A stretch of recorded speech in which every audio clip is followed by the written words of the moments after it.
Welcome to the Dental Resources Podcast, produced by the Crown Council. This is Stuart Anderson. The Crown Council has spent years working with the very best dental resources available. This is the place where the best in dentistry come together to learn and grow. And so through this podcast, we hope to share the very best ideas, practices, and solutions that dental businesses and resources are using. This will be a source for finding solutions for your practice.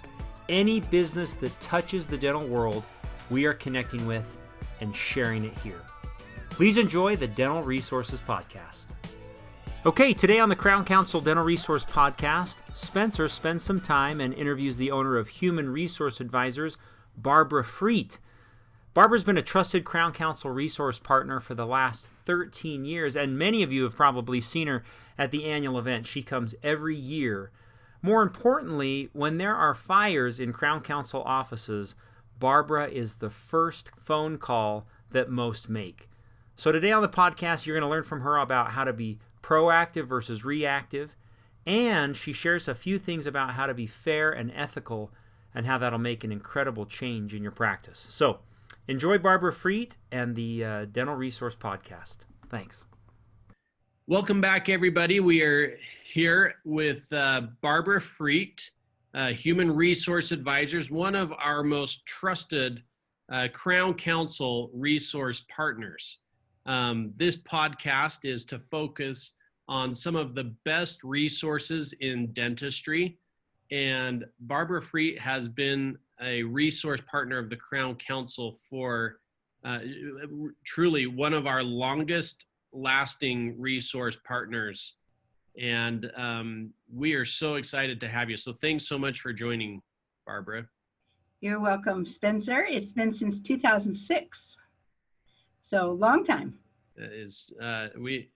We are excited to gather everything that Barbara has to share today, and as usual, always provides some of the most important just golden nuggets of not only preventative from an HR perspective, but also dealing with it in the moment. And Barbara is sought out on our email network almost on a daily basis for advice on how to handle.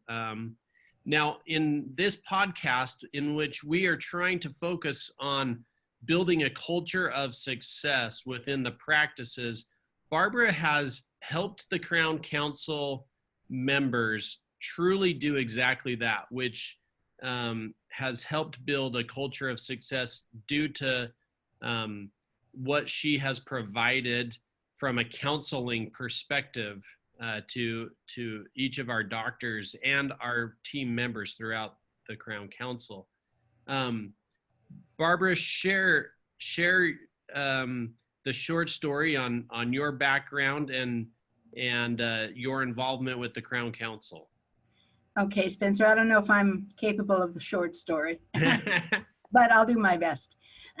For years, I was a housewife. I then became a recruiter, and eventually in about 1992, I belonged to the Walnut Creek Chamber of Commerce, and I met the head of the Contra Costa Dental Society.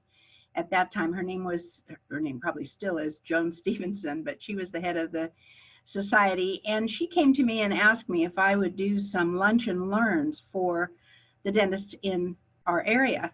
And so I did. And then in 1993, I wrote the first dental employee handbook, and got to know the dentists in our area. Then in 1996, I was approached by some of our listeners will remember Bob Macario and Jim DeMolin. And Jim had a dental management company, and he had clients all over the United States. And he asked me if I would speak in one of his 4 meetings that he gave every year. And it was called MAP 2. MAP stood for Manifest Abundant Prosperity. So I would speak on HR matters to his clients every year and travel all over, and met some wonderful doctors, Dick Plash being one of those that I met back in those days. And there's a number of others that are members in the Crown Council, they'll know. And so I began to write handbooks and do all things dental related. So I've been working with dentists since 1993. And Wow. we now have, as you said, about 700 dentists nationwide. Yeah. So that's kind of the history. The history is fantastic based on what you are able to provide, having worked with 700 different, current dental clients currently and over the years. So as it has been, we'll call it, over the years, Barbara, what is evolving and changing from a dental practice, from an HR perspective, in 1993 to 2019, and yet also what are the same things that you have found, like they still are applicable and relevant today as they were in 1993? Well, I don't need to tell any of your listeners that the most important element in their office is their team. I mean, everybody knows that. They know it when they get a quote, bad apple, or as Jim used to call them, turkeys. When somebody is in the practice that creates a negative atmosphere and brings down the whole group or whatever. The team is the most important thing. The dentist really can't do dentistry without the team. And so what is the same since 1993 is the most organized, the most aware dentists. And when I say aware, I'm not talking about dental procedures. I'm talking about team management. Pardon me. Those dentists have the most success in keeping their team because their team understands that the dentist is a leader as well as a dentist.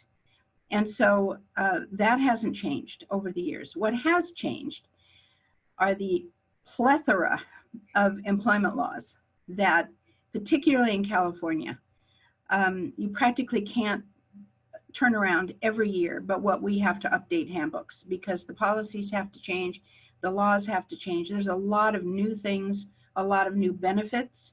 And so I just, is that going to show up in the middle of the podcast, Spencer? No. Okay, yeah, that's the thing that has changed, the laws. And there are a number of dentists who say, it's worked like this for me all these years. I don't see any reason to change. It's not broken. But what they don't understand is it is broken and they just don't know it. And so it's one of those things that dentists really have to keep up on. And that is the change in requirements as it relates to their team. Yeah. Yeah. And there's a bunch of them. Yeah. And so with that being said, Barbara, to talk a little bit about the services that you find yourself providing most frequently to the dentists, I would like for you to highlight some of them. You mentioned one in particular that comes through on the email network quite frequently, which is the employee or the team member handbook.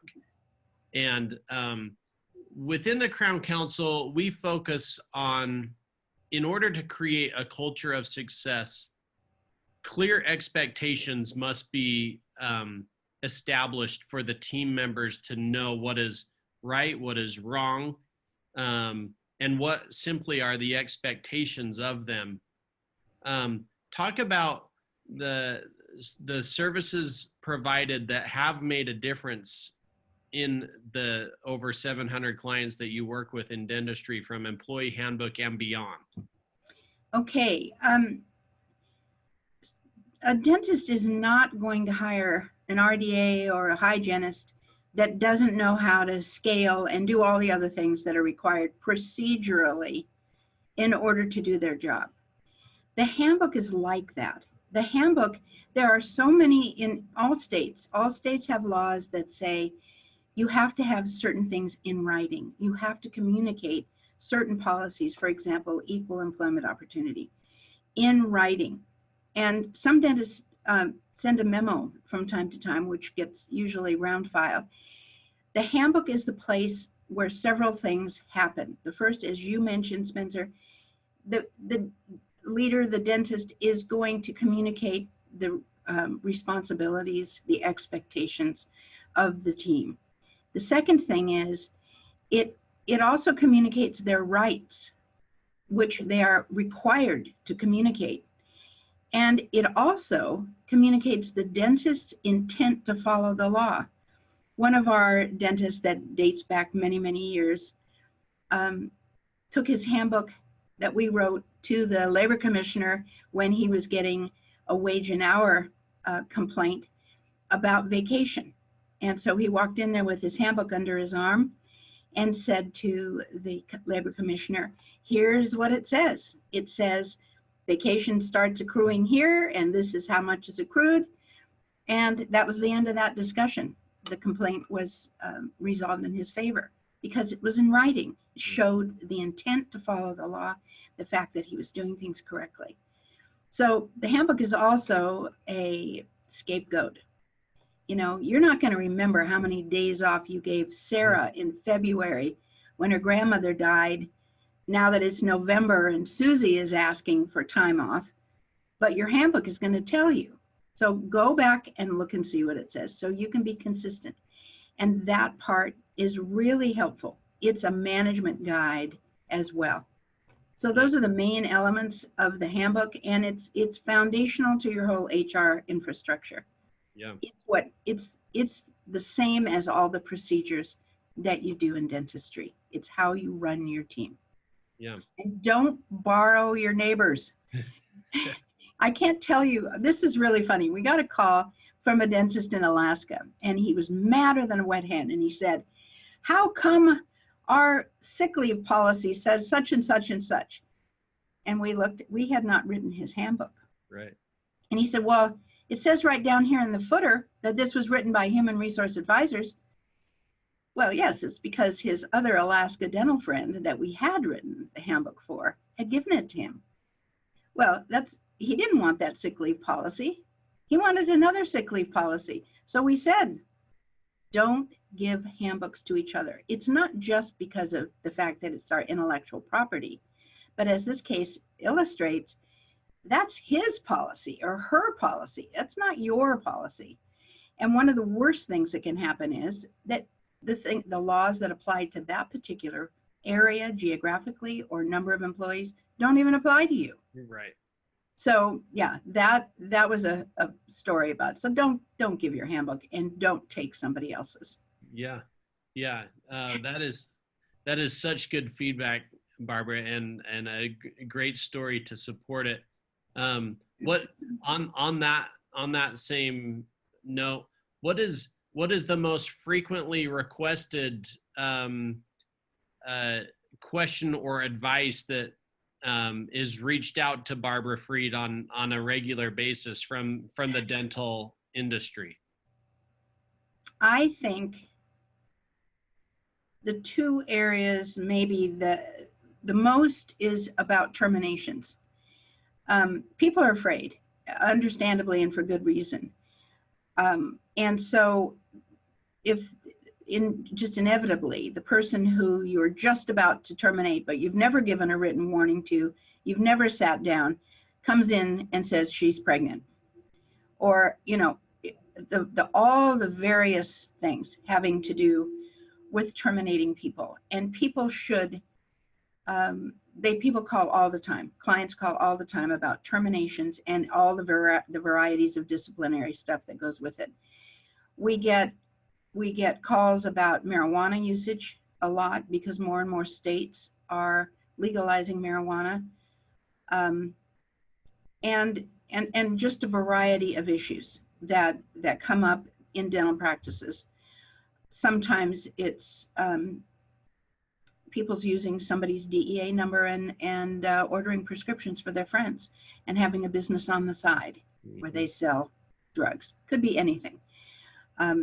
Yeah, it could be anything, but I think terminations, to answer your question, Spencer, that's one of the biggest ones. And I think that's probably the other part of our business that we do the most, and that is giving support and advice and guidance. Because you can go online and find the answer to a simple question, but nothing is simple. in real life. Yeah. So that's why we get calls all the time. Yeah.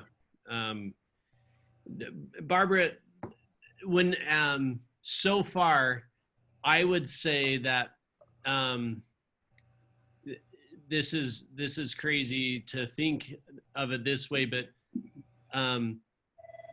generally people and clients reach out to Barbara when the fire is already blazing. Right. And there is an opportunity to be a little bit more prepared and preventative versus no, I'm calling you and the house is already on fire. I need like you now because I have this going on. How can we help our listeners be more prepared, or your advice in that regard to just that be more, being proactive equals being more prepared potentially, you know? The biggest thing I think is hiring. The reason, I mean, everybody knows this. I'm not telling you something you don't know. But what I see people in all industries doing, and also in dentistry, the dentist can't do the work without a chairside, without a DA or an RDA. And so they have a wonderful one, and they're thrilled, and they settle into a routine with this person or these several people. And then the person comes in and says, I'm moving to Tallahassee. And they're like, oh my gosh. And so now they run out and they find a warm body that has a decent resume and hire that person. The thing that if I could influence our listeners to do one thing, it would be hire mindfully, be prepared. When you don't need anybody, go out and find backups, because the day after tomorrow you will. Establish some people you can call, somebody who maybe fills in for different dentists or whatever it is, a hygienist that can come in a day a week or fill in. But people do not prepare. And so they hire people. And I can tell you, most of the people who are looking are the people who've been terminated. That's not always true, but they don't check references. Right. They don't do background checks. And then they're surprised when this person is doing something at the very least isn't giving good customer service, isn't being good with their patients, or worse, stealing or whatever. Yeah. So yeah, hire correctly. And I think if I were to give one word on this, and I did my last Lunch and Learn this year at the annual event on this subject, it isn't enough to look at somebody's resume and see that they've been a dental assistant for 15 years. You have to know what makes a person successful in your practice, which is different. This is personality. This is just how they conduct themselves. What kind of patient base do you have? Do you need somebody who can speak Spanish or other languages? Do you have a lot of high wealth people and you need somebody that's very polished? What do you need in your practice? And what kind of person is going to be successful in your practice? And once you make a list like that you only have to do it once. That's what guides your interview questions, your reference checking questions, everything. And I've helped a number of doctors with their own lists, and it creates a basis, and you can certainly hire better. So for me, I cannot work with people who are slow. Just isn't going to happen. They don't like me. I don't like them.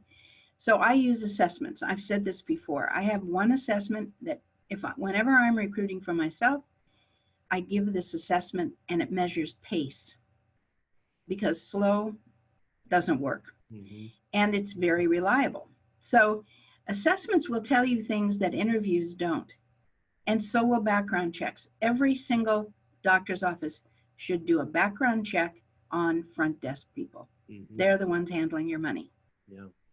So it's been very embarrassing. I can tell several stories of the police coming in and taking out the front desk person right in front of the patients for embezzlement. And Bryant Truitt can add to that. Right.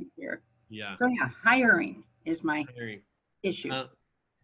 Barbara, at the leadership conference that Steve Anderson and the TOPS team puts on an annual basis, hiring becomes really one of the main requested topics to understand by the office managers and dentists that are in attendance of that meeting.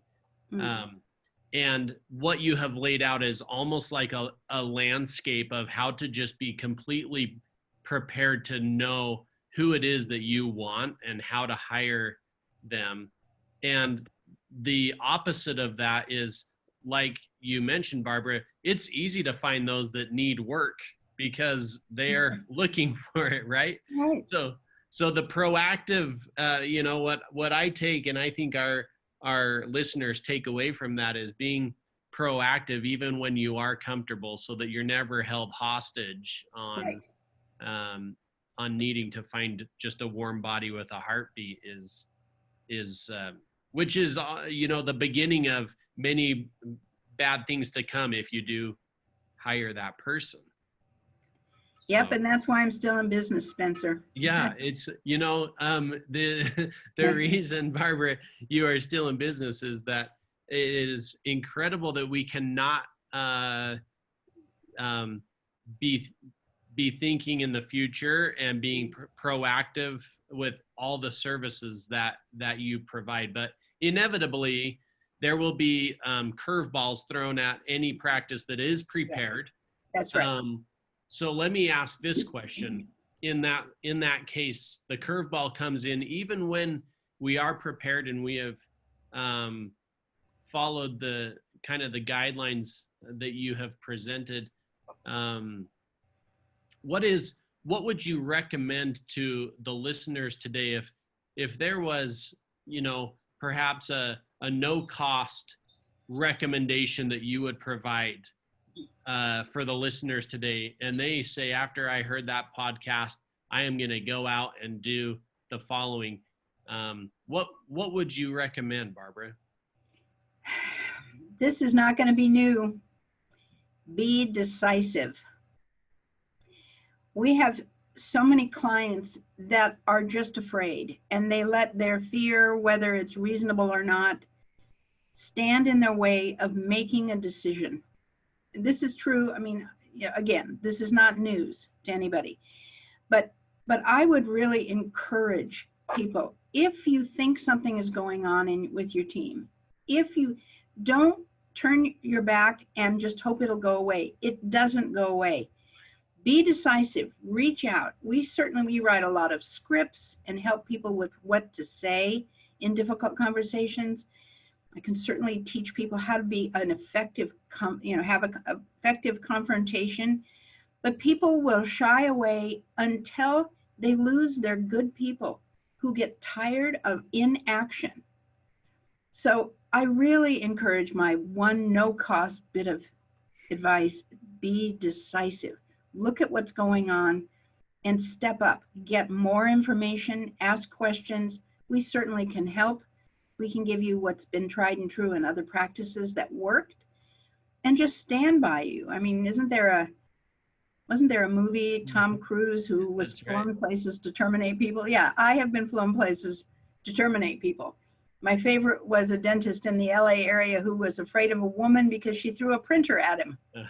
So he hired me, all 5 foot 1.5 inches of me, to go down and fire this woman. But be decisive.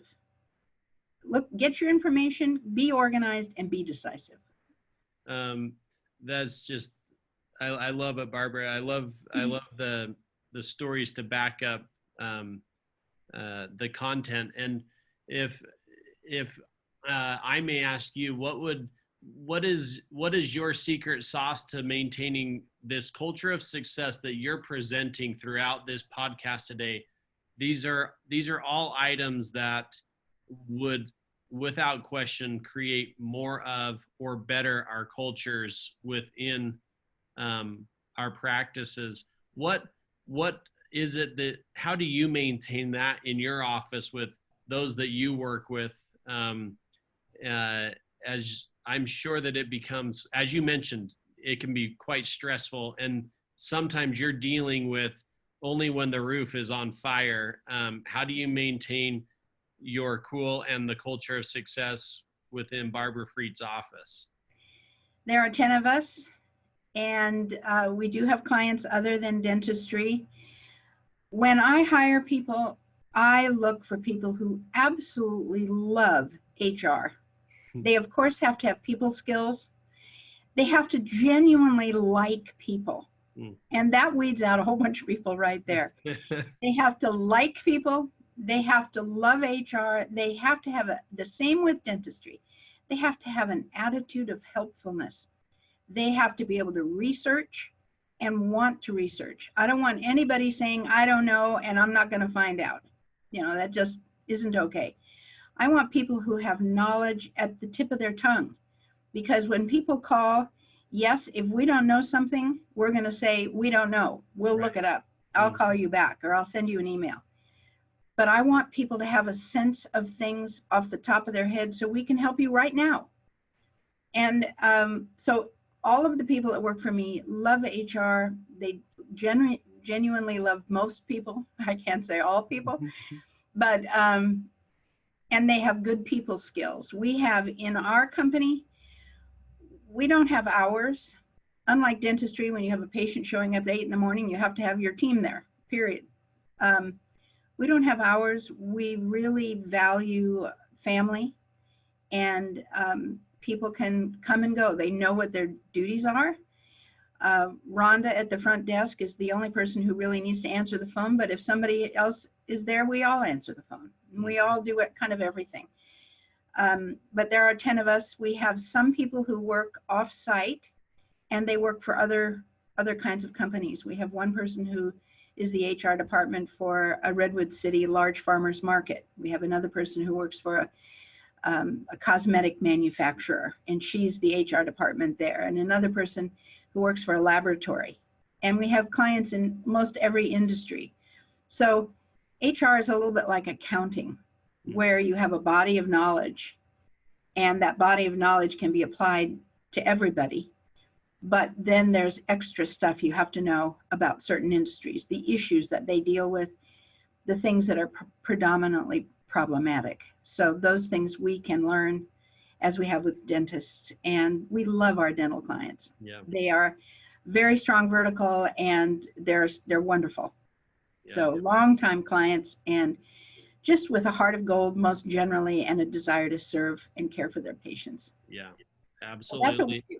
Yeah, and for those that are listening to this, you know, or you'll come to find that, and the Crown Council loves Barbara Freet and her team, and that that Barbara truly has a heart of gold for those that she is working with, and you know, coming from our perspective and our just providing our support on Barbara Freet,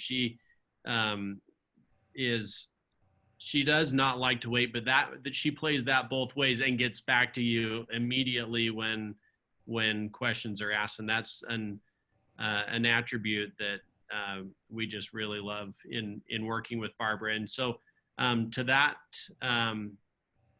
fact, I would like to, as we wrap up, share that Barbara is going to be presenting live at the Crown Council annual event in Nashville coming up in at the end of January. And you know, for those of you that have listened today and or know Barbara because you see her name on our email, the intranet and the internal emails that go between Barbara and all of our doctors, please go and listen to her present at her Lunch and Learn. Barbara, what's the hot topic this year in Nashville for the Lunch and Learn? Well, thanks, Spencer, for saying all of that. We really feel that one of the best services we can give to the Crown Council dentists is education. And I love the email network because sometimes I just have to put in my 2 cents on a subject. and Mostly it's because it's free, and we all share the things that we know. So education is one of those things that I think is so important, and you can never get enough, because particularly in my field, things change so quickly. And so in this Lunch and Learn, I'm going to be talking about employment landmines. And things have changed a lot. We have national changes, and we have state-specific changes. Things like paid sick leave and paid family leave are coming up. So I'm going to be talking about employment landmines and just some things you should know coming into the next year as it relates to the team and how you plan ahead. So that's going to be the topic. Wow, that is fantastic. Can I add one thing, Spencer? Of course, Barbara. Lots of our members have met Amy, my daughter, and Amy's worked for us for 18 years, and she's in charge of handbooks, and she also does a lot of consulting. But I'm going to also be bringing Michelle Abanza, and Michelle is a senior HR consultant with me, and she's talked to a lot of dentists already. She's done recruiting for dentists, so she's very involved with our dental clients already, but she hasn't ever been to a Crown Council event. So I hope that people will stop by our booth and meet Michelle, and she'll get to meet them too, because she knows so many names. Yeah. Well, Barbara, we cannot wait to see you there. We are so excited to present this podcast, to learn from you in your Lunch and Learn. And overall, we appreciate you as a resource partner within the Crown Council and the culture of success that you help provide for each of our members. So with that being said, thanks again, and we will continue to be in touch with you, Barbara Freet and HR Advisors.